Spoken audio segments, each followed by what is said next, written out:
నమస్తే. నేను మీ కుమారస్వామిని మాట్లాడుతున్నాను.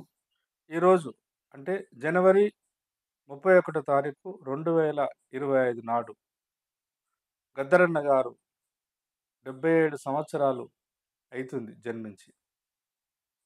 వారు మన మధ్యలో ఇప్పుడు లేకపోయినప్పటికీ రాష్ట్ర ప్రభుత్వం అధికారికంగా గద్దర్ యొక్క జన్మదిన వేడుకలను, జయంతి వేడుకలను అధికారికంగా జరపాలని నిర్ణయించడం ఒక శుభసూచకం. అయితే ఈ సందర్భంగా నాకు తెలిసిన గద్దరన్న, నేను అర్థం చేసుకున్న గద్దరన్న గురించి మీతో ఈ వీడియోలో చర్చించాలనుకుంటున్నాను. ప్రజా బాహుళ్యానికి బాగా తెలిసిన గద్దర్ ఎవరు అనంటే, సాధారణంగా గద్దర్ అంటే విప్లవకారుడు, గద్దర్ అంటే నక్సలైటు, గద్దర్ అంటే తెలంగాణ కవి, గాయకుడు, గద్దర్ అంటే బాధితుల పక్షాన నిలబడేటువంటి ఒక న్యాయమైన మానవతావాది. ఇలా గద్దర్ అన్న గురించి మనం అనేక పద్ధతులలో, అనేక విధాలుగా నిర్వచనాలు ఇవ్వవచ్చు. అయితే గద్దరన్నకు సంబంధించినటువంటి ఆయన పుట్టి, పెరిగి, ప్రజా జీవితంలో అనేక మౌలికమైనటువంటి ప్రజా జీవితంలో తను మమేకమై, తను భౌతికంగా ఉన్నప్పుడు తెలంగాణను, అటు ఆంధ్రప్రదేశ్‌ను, సందర్భోచితంగా దేశాన్ని కూడా ఒకవైపు నడిపించినటువంటి ఒక మహానుభావుడుగా మనందరికీ తెలుసు. అయితే ప్రజలందరికీ తెలిసినట్టు నాకు కూడా గద్దరన్న ఒకానొక హిస్టారికల్ కాంటెక్స్ట్‌లో పరిచయం ఏర్పడింది. నేను 2003లో ఎంఏ పొలిటికల్ సైన్స్‌ని హైదరాబాద్ సెంట్రల్ యూనివర్సిటీలో కంప్లీట్ చేసుకొని, ఎంఫిల్ చదవడం కోసము, ఆ తర్వాత పీహెచ్‌డీ చేద్దామనే ఆలోచనతోని ఉస్మానియా యూనివర్సిటీకి వచ్చినప్పుడు 2004లో మొట్టమొదటిసారిగా నన్ను గద్దరన్న గారికి పరిచయం చేసింది శ్రేయోభిలాషి, పెద్దలు, గౌరవనీయులు, ఇప్పుడు తెలుగు శాఖలో ప్రొఫెసర్‌గా జాబ్ చేస్తున్నారు, ప్రొఫెసర్ కాశిం గారు పరిచయం చేసినారు. ఆ తర్వాత కాలం గద్దరన్నతోని అనేక, ముఖ్యంగా ప్రధానంగా గద్దరన్న తను జీవించిన కాలం అంతా కూడా దేశంలో లేదా తెలుగు రాష్ట్రంలో వస్తున్నటువంటి వివిధ రకాల ప్రజా ఉద్యమాలకు తను మద్దతుగా నిలబడ్డప్పటికీ, సిద్ధాంతపరంగా ఎన్ని పరిమితులున్నా, ఎన్ని లోపాలున్నా తను ఒక నికాసైనటువంటి మార్క్సిజాన్ని నమ్మినవాడు. మార్క్సిజం మాత్రమే కాదు, మార్క్సిజాన్ని కొనసాగింపుగా ప్రపంచవ్యాప్తంగా వచ్చినటువంటి మార్క్సిజం, లెనినిజం, తర్వాత మావోయిజం. మావోయిజాన్ని వంటబట్టించుకొని దాదాపు ఒక దశాబ్ద కాలము ఆయన అజ్ఞాతవాసంలో కూడా గడిపినవాడు. అట్లాంటి ఒక వ్యక్తితోని సిద్ధాంతపరమైనటువంటి వైరుధ్యం, మితృవైరుధ్యం, నేను స్వతహాగా నాకు అవగాహన ఏర్పడ్డప్పటి నుంచి అంబేద్కర్, పూలే ఈ ఆలోచనతోని పనిచేస్తున్నటువంటి క్రమంలో ఉస్మానియా కేంద్రంగా వారితో పరిచయం ఏర్పడడం జరిగింది. ఆ పరిచయం ఏర్పడ్డ తర్వాత వారితోని నేను అనేక సందర్భాల్లో కలిసి ఉద్యమాల్లో పాల్గొనేటువంటి అదృష్టం కూడా వచ్చింది. ఆయన జీవిత కాలంలో ఈ 77 సంవత్సరాల జయంతి సందర్భంగానైనా ప్రజలకు కొన్ని విషయాలు, నిజాలు చెప్పాలనేటువంటి ఉద్దేశంతోనే ఈ వీడియో చేస్తున్నాను. గద్దరన్న 1949 జనవరి 31 తారీఖు నాడు మెదక్ జిల్లాలో ఉన్నటువంటి తూప్రాన్ గ్రామంలో గుమ్మడి శేషయ్య, లచ్చమమ్మలకు జన్మించినాడు. 1949లో పుట్టినటువంటి ఆ బిడ్డ దాదాపు అందరి కులానికి మాల కులంలో పుట్టినాడు. కాబట్టి 1940 ఆ కాలంలో భారతదేశం యొక్క సామాజిక స్థితిగతిని గనుక మనం ఒక్కసారి అవలోకనం చేసుకుంటే, ఇప్పుడే 2025లో ఇప్పటికి కులం అనేక రూపాలలో దళితుల్ని, ఆదివాసుల్ని హింసిస్తున్నది.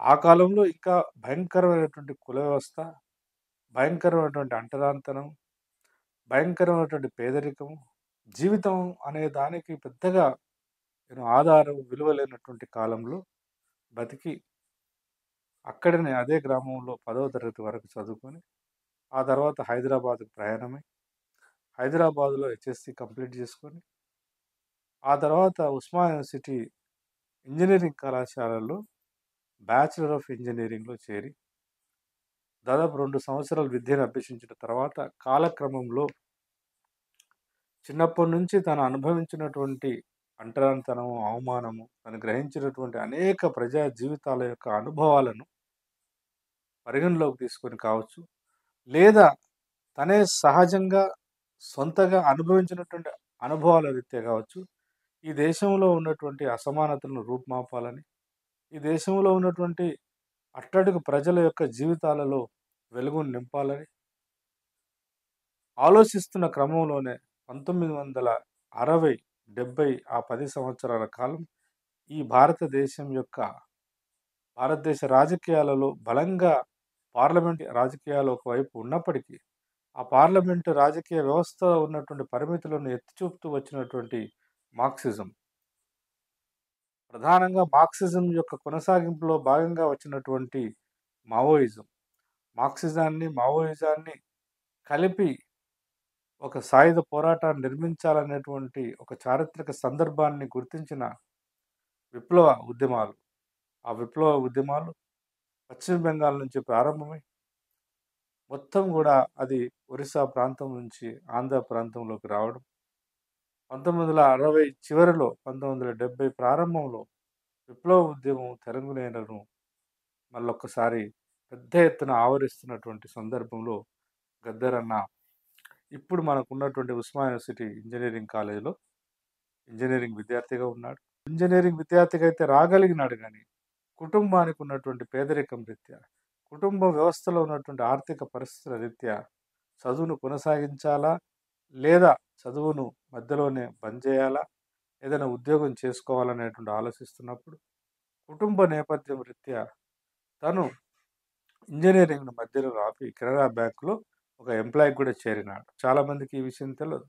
కెనరా బ్యాంక్‌లో ఉద్యోగం చేస్తున్న సందర్భంలోనే ఆ కాలంలో వచ్చినటువంటి ఆర్ట్స్ లవర్స్ అసోసియేషన్, ఇప్పుడు 'నరసింహారావు' గారని ఉన్నారు. 'మాభూమి' లాంటి సినిమాలు తీసి తెలుగు నేలకు, ముఖ్యంగా తెలంగాణ నిజమైన ప్రజా జీవితాన్ని వెండితెరకి పరిచయం చేసినటువంటి 'నరసింహారావు' గారున్నారు. వారు స్థాపించినటువంటి ఆర్ట్ లవర్స్ అసోసియేషన్, కళల ప్రేమికుల అసోసియేషన్ అనే దాంట్లో పరిచయమైనప్పుడు, అక్కడ తన జీవితంలో ఒక పెద్ద మలుపు తిరిగినట్టు వారు అనేక సందర్భాల్లో చెప్పినారు. ఆ యొక్క మలుపేంటంటే, అక్కడ మొట్టమొదటిసారిగా కారల్ మార్క్స్, అట్లాగే బాబాసాహెబ్ అంబేద్కర్ అంటరాని జాతులకు సంబంధించినటువంటి విముక్తికి రాయబడ్డటువంటి కుల నిర్మూలన పుస్తకం, మార్క్స్ సిద్ధాంతానికి సంబంధించిన కొంత సాహిత్యము తన చేతిలో పడడం, వాటిని చదువుకున్న తర్వాత, ఆ తర్వాత కాలంలో ఒక గుణాత్మకమైన మార్పు తీసుకొని, అప్పటికే కుటుంబం నుంచి కొంత దూరమైనాడు, వివాహమైంది. ఆ తర్వాత అజ్ఞాతవాసంలోకెళ్ళినాడు. 1975 నుంచి దాదాపు 72, 75 నుంచి మళ్ళీ కారం చేడు జరిగేంత వరదాకా మనకు గద్దరన్న బాహ్య సమాజానికి పరిచయం లేకుండా ఒక అజ్ఞాత జీవితంలోకి పోయినాడు.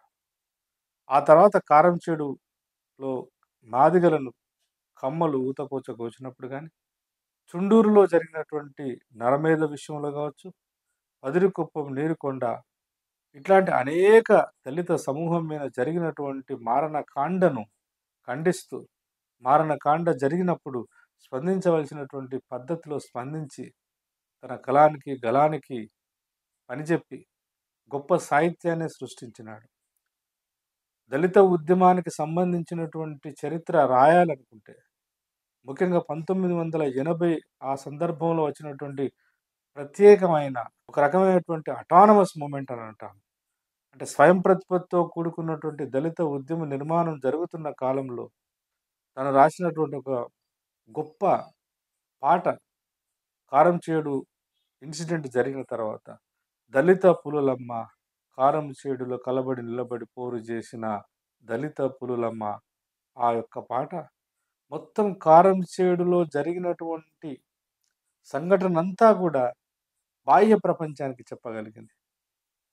అంటే కాలక్రమంలో ఎలా ఒక కూలి చేసుకొని బతికినటువంటి కమ్మ కులము ఎలా క్రమేణా అభివృద్ధి చెందిన తర్వాత డబ్బులు సంపాదించి అధికారం కోసం అరలు చాస్తున్న కాలంలో మాదిగలను ఎట్లా ఊతకొచ్చ కోశారో, ఆత్మగౌరవంగా బతకాలని ఆశపడుతున్న మాదిగ జాతిని ఎంత క్రూరంగా, ఎంత జుగుప్సాకరంగా, ఎంత అమానవీయంగా హత్య చేసినారో అనేటువంటి దాన్ని చెప్పడం జరిగింది.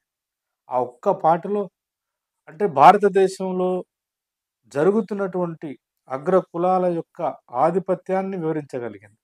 అట్లా కారంచేడు తర్వాత, చుండూరు తర్వాత మళ్ళీ దళిత ఉద్యమానికి ఒక ఆయువుపట్టుగా నిలబడ్డాడు. ఆ తర్వాత కాలంలో వచ్చినటువంటి ఎంఆర్‌పీఎస్ ఉద్యమం ప్రారంభమైనప్పుడు కూడా దానికి మొట్టమొదటిసారిగా గౌరవ అధ్యక్షుడిగా ఉండి ఎంఆర్‌పీఎస్ ఉద్యమాన్ని కూడా ప్రజలల్లో తీసుకుపోవడానికి ఒక కవిగా, ఒక గాయకుడిగా, ఒక ఉద్యమకారుడుగా, ఒక విప్లవకారుడిగా తను చాలా నిజాయితీగా పనిచేసినాడు. ఆ తర్వాత ఈ రాష్ట్రంలో ప్రధానంగా అది దళితవాదం కావచ్చు, దళిత ఉద్యమం కావచ్చు, దళిత ఉద్యమంలో భాగంగా వచ్చినటువంటి ఎంఆర్‌పీఎస్ ఉద్యమం కావచ్చు, స్త్రీవాద ఉద్యమాలు కావచ్చు, సారా వ్యతిరేక ఉద్యమాలు కావచ్చు, ఏ ఉద్యమమైనా తీసుకోండి.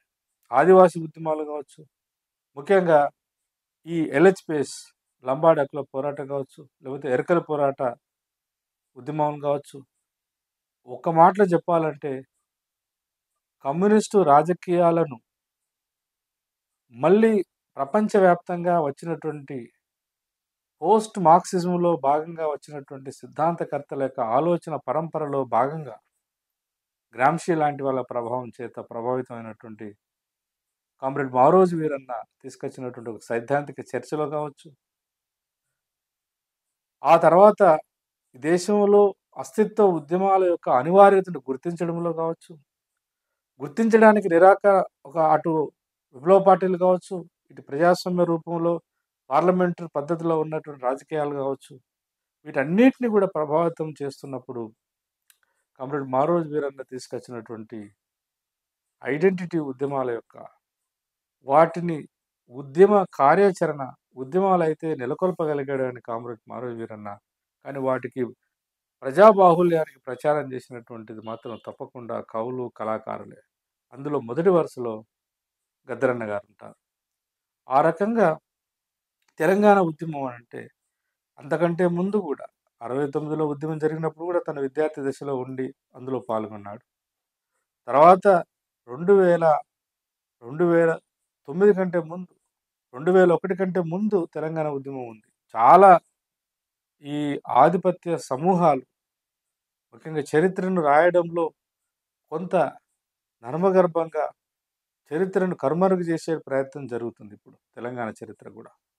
ప్రధానంగా 2001లో టీఆర్ఎస్ పార్టీ పెట్టిన తర్వాతనే మలిదశ ఉద్యమం ప్రారంభం కాలేదు. 1996, 97లోనే ఒక పెద్ద ప్రయోగం జరిగింది. వరంగల్ డిక్లరేషన్ కావచ్చు, భువనగిరి సభ కావచ్చు. అంటే టీఆర్ఎస్ పార్టీ ఆవిర్భవించడానికంటే ముందే దాదాపు ఒక దశాబ్ద కాలం తెలంగాణ నేలను చైతన్యం చేయడంలో కవులు, కళాకారులు, మేధావులు, రచయితలు, ముఖ్యంగా లాయర్సు, యూనివర్సిటీ టీచర్సు చాలా క్రియాశీలకమైన పాత్ర పోషించారు. ప్రొఫెసర్ జయశంకర్ సార్ లాంటి వాళ్ళు కావచ్చు, అంటే ప్రొఫెసర్ కోదండరాం లాంటి వాళ్ళు కావచ్చు. కాకతీయ యూనివర్సిటీ మరియు ఉస్మానియా యూనివర్సిటీ 2 కూడా 1990 ప్రాంతంలోనే తెలంగాణ యొక్క అవసరాన్ని నొక్కి చెప్తూ అనేక మంది చాలా సాహిత్యాన్ని సృష్టించినారు.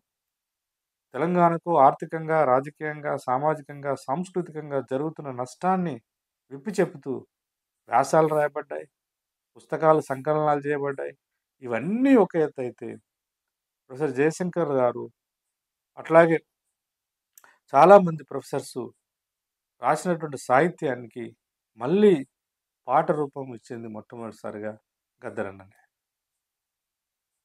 అమ్మా తెలంగాణమా ఆకలి కేకల గానమా అనేటువంటి పాట.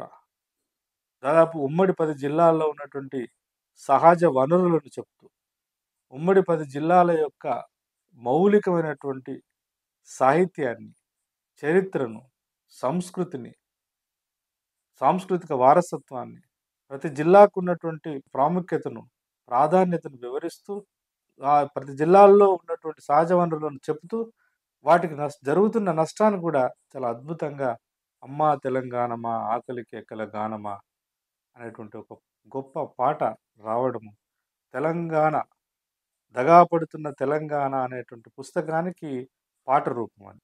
అట్లా అప్పటినుంచి ప్రారంభమైతే 2001లో టీఆర్ఎస్ పార్టీ రావడానికంటే ముందు కూడా రాజకీయ పార్టీలు చాలా వాళ్ళ వాళ్ళ అవసరాల కోసం తెలంగాణ కోసం మాట్లాడినప్పటికీ 1996 నుంచి మొదలుకుంటే 2014 తెలంగాణ సాధించేంత వరకు దాకా అప్పుడప్పుడు రాజకీయ పార్టీలు అలసట వచ్చి తెలంగాణ ఉద్యమాన్ని కింద పడేసినప్పుడు, దాన్ని పక్కన పెట్టినప్పుడు, మళ్ళీ దాన్ని భుజాన్నేసుకొని పనిచేసింది మాత్రం ఈ రాష్ట్రంలో ఉన్నటువంటి బుద్ధిజీవులే.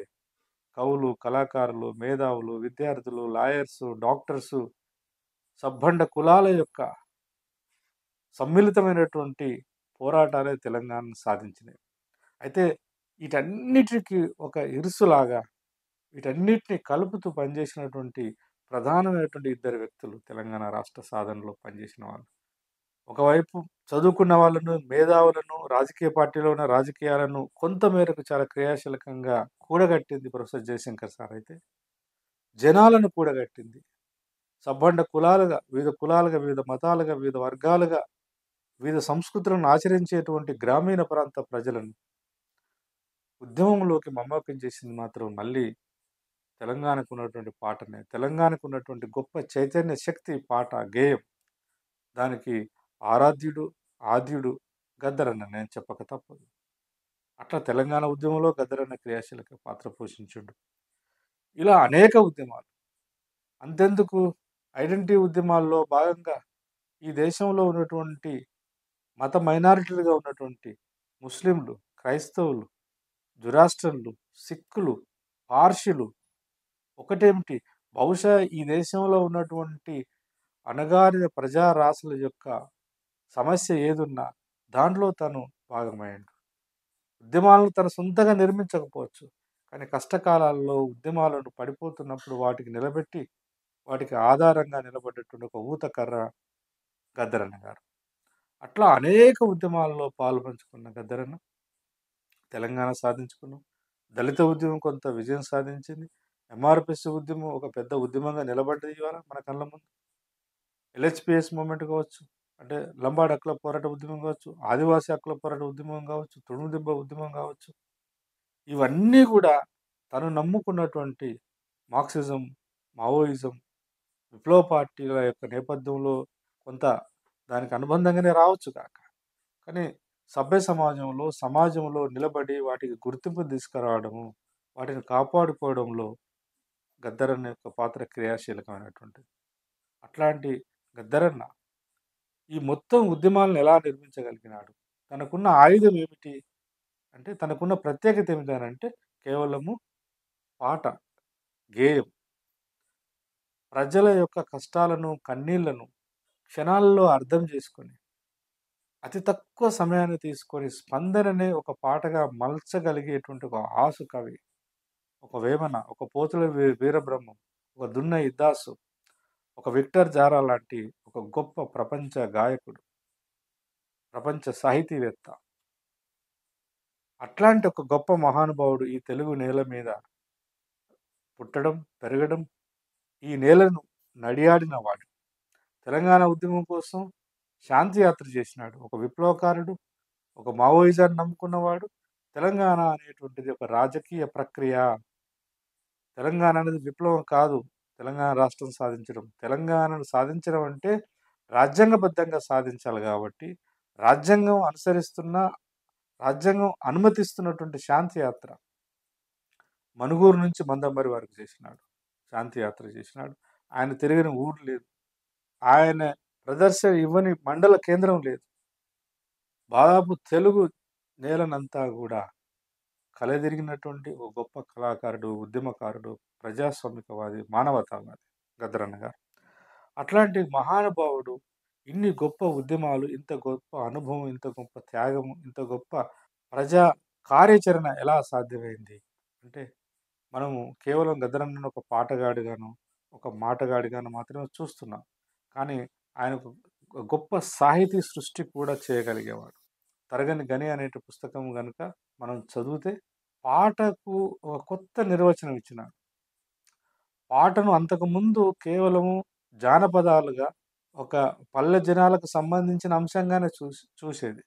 కానీ పాట నేపథ్యాన్ని సిద్ధాంతరీకించడం, దాన్ని థియరైజ్ చేసినటువంటి మహానుభావుడు ఎవరంటే గద్దరన్నండి. 'తరగని గది' యొక్క టైటిలే చెప్తది. ప్రతి పాటకు ఒక నేపథ్యం ఉంది. ప్రతి పాట వెనకాల ఒక సామాజిక నేపథ్యం ఉంటది. ప్రతి పాట వెనకాల ఒక ఆర్థిక కోణం ఆవిష్కరించబడి ఉంటది. ప్రతి పాట వెనకాల రాజకీయాలుంటాయి. ప్రతి పాట వెనకాల హెచ్చుతగ్గులుంటాయి. ప్రతి పాట వెనకాల ధిక్కార స్వరం ఉంటది. ప్రతి పాట వెనకాల ప్రేమ ఉంటది, అనురాగం ఉంటది, కరుణ ఉంటది, దయ ఉంటది. అన్నీ ఉంటాయి. పాటంటే కేవలం ఒక సేద తీర్చుకోవడం కోసం, రిక్రియేషన్ కోసం వచ్చేది మాత్రమే కాదు. అందుకనే కళ, కళ కోసం కాదు, కళ ప్రజల కోసం అని నిర్ణయించినటువంటి అనేక మందిలో వారొకరు. మొదటివాడని చెప్పడం గూడా పెద్ద తప్పేం కాకపోవచ్చు. అంత గొప్ప క్రియాశీలకమైన సాంస్కృతిక ఉద్యమాన్ని నడిపినాడు గాబట్టే కామ్రేడ్ మారోజు వీరన్న ఆయనను ప్రజాయుద్ధ నౌక అన్నాడు. ప్రజా నౌక అంటే ఏంది? ప్రపంచ యుద్ధాలు జరుగుతున్నప్పుడు, ముఖ్యంగా జర్మనీకి, ఇంగ్లాండ్‌కు యుద్ధం జరుగుతున్నప్పుడు, ఫాసిజాన్ని, నాసిజానికి వ్యతిరేకంగా ప్రపంచవ్యాప్తంగా ఉన్నటువంటి ప్రజాస్వామిక రాజ్యాలు యుద్ధంలో పాల్గొన్నప్పుడు, ఒక నావలాగా, అంటే ఒక నావ అనేటువంటి యుద్ధంలో ముందు నడిస్తే కదా సైనికులు దానిలో ప్రయాణం చేసి యుద్ధం చేసేది. ప్రజాయుద్ధ నౌక. అంటే ప్రజారాసులు ఎదుర్కొనేటువంటి ప్రతి యుద్ధంలో, ప్రతి పోరాటంలో ఒక యుద్ధ నౌకలాగా, ఒక వాన్‌గార్డ్ అంటారు ఇంగ్లీష్‌లో. అంటే శోధక శక్తి అంటారు తెలుగులో. అట్లాంటి ముందుండి నడిపినటువంటి ఒక గురుతరమైన బాధ్యతను మోసినవాడు. ఎప్పుడూ అంటుండేవాడు గద్దరన్న, ఎవడో ఒకడు పెండతట్ట మొయ్యాలిరా అని చెప్పేసి. ఎవరో ఒకరు పిల్లి మెడలో గంట కట్టాలని చెప్పేసి.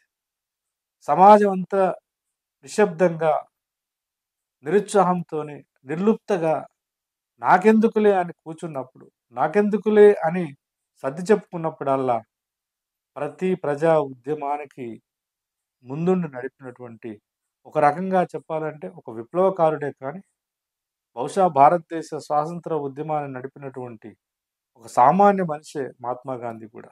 అట్లా తెలంగాణ, తెలుగు నేలలో జరిగినటువంటి అన్ని ప్రజా ఉద్యమాలలో ముందుండి నడిపినటువంటి పోలిక అందరికి నచ్చకపోవచ్చు గానీ, ప్రజలకు ఇష్టమైనటువంటి ఒక గాంధీ గద్దరన్న గారు.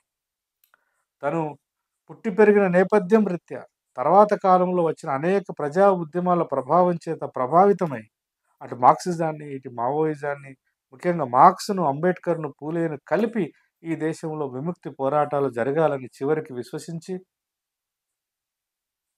చివరి అంకంలో విప్లవ పార్టీల యొక్క పోరాట పంథాన్ని గౌరవిస్తూనే, విప్లవ పార్టీలు భారతదేశంలో ఉన్నటువంటి సహజమైనటువంటి కుల వ్యవస్థను, సామాజిక వ్యవస్థను అర్థం చేసుకోవడానికి అవసరమైనటువంటి అంబేద్కరిజాన్ని, పూలేను తీసుకోవాల్సినంత స్థాయిలో, తీసుకోవాల్సినంత గొప్పగా వాటిని స్వీకరించడంలో విప్లవ పార్టీలు కొంత మేరకు ఫెయిల్ అయినాయని అని చెప్పి ధైర్యంగా చెప్పగలిగినాడు. అటు శివసాగర్ గావచ్చు, అటు మారోజు వీరన్న గావచ్చు, ఇటు గద్దరన్న. ఈ ముగ్గురు భారతదేశంలోకి వచ్చినటువంటి మావోయిజాన్ని, మార్క్సిజాన్ని, లెనినిజాన్ని మళ్ళీ భారత సమాజం యొక్క వాస్తవిక పునాదులకు కేంద్రంగా అన్వయించాలని ప్రయత్నం చేసినారు. కొంతమేరకు సక్సెస్ అయినారు, కొంతమేరకు సక్సెస్ కాకపోవచ్చు. కానీ ఈ నేల మీద విప్లవ ఉద్యమాలను కూడా అంబేద్కర్ వాదంతోని, భారత రాజ్యాంగ విలువలతోని ముడివేయాలని చూసినటువంటి ఒక గొప్ప ప్రజాస్వామిక రాజ్యాంగ విలువలను గౌరవించినటువంటి ఒక ప్రజాస్వామికవాది గద్దరన్న. అట్లాంటి అనేక ఉద్యమాల్లో పాల్గొని, ఒక మామూలు సాధారణ అంటరాని కులంలో పుట్టి పెరిగినటువంటి ఒక మనిషి కాలక్రమేణా విప్లవకారుడిగా ఎదిగి, విప్లవంలో కొంతకాలం పనిచేసి, మళ్ళీ తిరిగి విప్లవంలో ఉన్నటువంటి పరిమితులను కూడా ధైర్యంగా మాట్లాడగలిగేటువంటి సాహసం చేసిన వాడు గద్దరన్న. దానికి సజీవ సాక్ష్యమే 'మై విలేజ్ ఆఫ్టర్ 60 ఇయర్స్' అనేటువంటి ఒక గ్రంథాన్ని కూడా రాయాలని ప్రయత్నం చేసినాడు. తరగని గని తర్వాత తను బతికున్నప్పుడు అనేక పాటలు, వందలాది, వేలాది పాటలు రాసుండవచ్చు కాక. కానీ తను ఒక మాట 'మై విలేజ్ ఆఫ్టర్ 60 ఇయర్స్' 60 సంవత్సరాల తర్వాత స్వాతంత్ర భారతదేశంలో గ్రామం ఎలా ఉంది? 60 సంవత్సరాల క్రితం గ్రామంలో ఉన్న కుల వివక్షత, గ్రామంలో ఉన్న దోపిడీ, గ్రామంలో ఉన్నటువంటి అనేక అవమాననీయమైనటువంటి అనేక సమస్యలు తనను ప్రభావితం చేస్తే, తను ఒక విప్లవకారుడిగా మారినాడు. మళ్ళీ విప్లవంలో ఉండి, విప్లవం నుంచి బయటకొచ్చిన తర్వాత మరి ఆ గ్రామం ఏమన్నా మారిందా? గ్రామంలో ఉన్నటువంటి సబ్బండ కులాల యొక్క ఆర్థిక, రాజకీయ, సామాజిక, సాంస్కృతిక జీవితం ఏ మేరకు మారింది? వాటిలో వచ్చిన గుణాత్మక మార్పు ఏమిటి అని కూడా ఒక ప్రయోగం చేసినాము. అందులో నేను భాగస్థుడుగా ఉండడం నిజంగా నేను చాలా అదృష్టవంతుడిగా భావిస్తున్నాను. దాన్ని 3 భాగాలుగా మేము ఒక రకంగా ప్రణాళిక వేసినాము. ఒకటి 60 సంవత్సరాల తర్వాత ఆయన గ్రామానికెళ్ళినాం. ఆ 60 సంవత్సరాల తర్వాత, 60 సంవత్సరాల కంటే ముందు, 60 సంవత్సరాల తర్వాత అక్కడే పుట్టి, అక్కడే పెరిగి, అక్కడే నివసిస్తున్నటువంటి అన్ని సామాజిక వర్గాలతో, అన్ని కులాలతోని, అన్ని జాతులతోని కలిసి మాట్లాడడం జరిగింది. దాదాపు గ్రామం అంటేనే గ్రామ నిర్మాణం అంతా కూడా బ్రాహ్మణులు, ఆ తర్వాత రెడ్లు, ఆ తర్వాత బీసీలు, ఆ తర్వాత మాలలు, ఆ తర్వాత మాదిగలు, ఆ తర్వాత ఇంకా రకరకాల కులాలుంటాయి గ్రామ నిర్మాణంలో. అట్లా బ్రాహ్మణ సామాజిక వర్గం నుంచి మొదలుకుంటే తూప్రాన్ గ్రామంలో మాలలు, మాదిగలే కాకుండా అక్కడ మాల జంగాలున్నారు, బుడిగ జంగాలు కూడా ఉన్నారు. అట్లాగే మొత్తం మొత్తం గ్రామంలో ఇంకా చాలా చిన్న చూపుకు చూడబడ్డట్టు ఏర్పుల వాళ్ళు కూడా ఉన్నారు. అన్ని కులాలతోని మాట్లాడి, అన్ని కులాలలో నిజంగా జరిగిన మార్పు ఏమిటి అని వాళ్ళ మాటల్లోనే ఒక వాళ్ళందరినీ ఇంటర్వ్యూ చేసి ప్రతి కులాన్ని బ్రాహ్మణులు చేసినాం, రెడ్డి సామాజిక వర్గాన్ని ఇంటర్వ్యూ చేసినాం, పద్మశాలీలు చేసినాం, యాదవులు చేసినాం, అట్లాగే ముదిరాజులను చేసినాం, కమ్మరి, తర్వాత గౌడ, ఆ తర్వాత దర్జీ, ఆ తర్వాత మాల, మాదిగ, బుడిగ జంగాలు, మాలదాసరి, ఏర్పుల వాళ్ళు, మాలనీరటి ఇట్లా అనేక అన్ని కులాలతోని మాట్లాడిన తర్వాత వాళ్ళు మాట్లాడింది, వాళ్ళు చెప్పిన అనుభవం దాన్ని అక్షర రూపం చేర్చినాం. ఆ తర్వాత చాలా అద్భుతంగా, చాలా గొప్పగా ప్రజలు వ్యక్తీకరించిన అభిప్రాయాలన్నిటినీ తను స్వతహాగా ఇని, తర్వాత మేము దాన్ని ట్రాన్స్‌క్రైబ్ చేసిన తర్వాత, ఆ పుస్తకం తీసుకొచ్చిన తర్వాత అంటే దాన్ని మళ్ళీ అక్షరబద్ధం చేసిన తర్వాత పెద్దరన్న దాని మీద చాలా అద్భుతంగా స్పందించిండు. తను ఒక్కొక్క దాని మీద మళ్ళీ ఒక గేయాన్ని రాయడం జరిగింది. వాస్తవానికి ఆ మొత్తం పుస్తకం యొక్క ప్రణాళిక ఏమిటంటే, ప్రజల అభిప్రాయాలను ఉన్నది ఉన్నట్టు పొందుపరచాలి. గద్దరన్న దాని మీద రిఫ్లెక్ట్ కావాలి. ఆ తర్వాత ఈ మొత్తం పుస్తకం అనేటువంటి ఈ యొక్క ప్రణాళికను రూపొందించింది అప్పుడు పొలిటికల్ సైన్స్ డిపార్ట్మెంట్‌లో ప్రొఫెసర్‌గా ఉన్నటువంటి ప్రొఫెసర్ జి. కృష్ణారెడ్డి గారు దీనికి ప్రణాళిక ఏసినారు. దాంట్లో కొంత మేరకు ప్రొఫెసర్ మల్లేశం సార్ గాని, ప్రొఫెసర్ లింబాద్రి సార్ గారు గాని, ప్రొఫెసర్ గంటా చక్రపాణి గారు గాని వీళ్ళు కొంత సహకరించిన మాట వాస్తవం. కానీ ఆ టీము మొత్తము ఒక దాదాపు 2, 3 నెలలు 2008 మే నెలలో ప్రారంభమై May, June, July, August, September, October వరకు మొత్తం ఫీల్డ్ స్టడీ అంతా చేసి దాంట్లో నేను, నాతో పాటు తమ్ముడు దుర్గం భాస్కర్, అట్లాగే ఖమ్మం జిల్లాకు సంబంధించిన ఇంకొక సోదరుడు భాస్కర్, తర్వాత శివకృష్ణ అని చెప్పేసి నల్గొండ జిల్లా తమ్ముడు ఉండే. అతను ఇప్పుడు టీచర్‌గా పనిచేస్తున్నాడు. ఇలా మేమందరం గూడా పనిచేసి దాన్ని అద్భుతంగా కెమెరాలో బంధించినటువంటి సత్యమన్న, సహకరించినటువంటి ప్రజలు అద్భుతంగా 'మై విలేజ్ ఆఫ్టర్ 60 ఇయర్స్' అనే పుస్తకం గూడా ఒక లాస్ట్ చివరి అంకం మిగిలిపోయింది.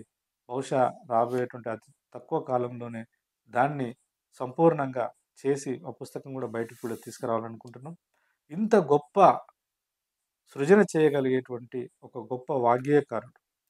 గద్దరన్న విప్లవకారుడైనప్పటికీ, తప్పు చేస్తే దేవుడినైనా ప్రశ్నిస్తాననేవాడు ఆయన బతికున్నప్పుడు. విప్లవకారుడైనప్పటికీ ప్రజల యొక్క విశ్వాసాలను, ప్రజల యొక్క అభిప్రాయాలను అంతే గౌరవంగా గౌరవించేటువంటి ఒక సహృదయం ఉన్నవాడు. గద్దరన్న నాస్తికుడా, ఆస్తికుడా అనే చర్చ కూడా చేసిన వాళ్ళున్నారు. గద్దరన్న ప్రజల యొక్క అభిప్రాయాలను గౌరవించేటువంటి ఒక మహానుభావుడు.